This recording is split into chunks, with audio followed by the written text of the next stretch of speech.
I confidently can say that that is not a game that the 49ers win if Jimmy Garoppolo is under center for two reasons. One, there's zero doubt in my mind that he throws at least one interception or has at least one turnover, which makes that turnover differential even, right?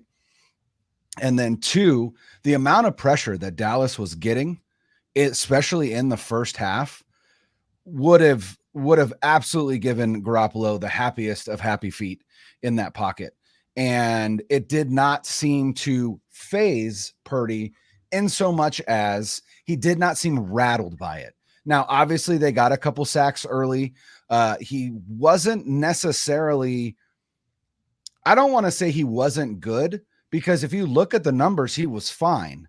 But what he was careful with the ball. And I think when people start pointing out, hey, there's some routes, especially later in the game, where he kind of left some meat on the bone, I would agree with that. But at the same time, I have to think that Kyle Shanahan was in Brock Purdy's ear all week saying, listen, we don't need you to win this game. We simply need you to take care of the ball.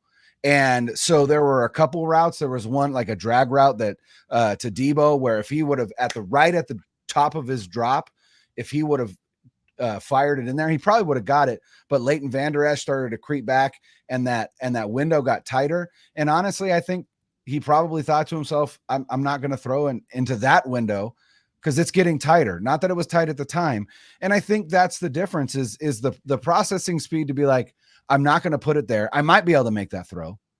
And a gunslinger would be like, I'm going to make that throw. And I think he is a little bit, but I think he's a little bit of a careful gunslinger, if you will. So maybe you can't say that he's a gunslinger, but that was the biggest takeaway for me was I don't think, all things considered, if that game is exactly the same as it was on Sunday, but Jimmy Garoppolo was the quarterback, I don't know that they would have won that game. And so kudos to Brock Purdy.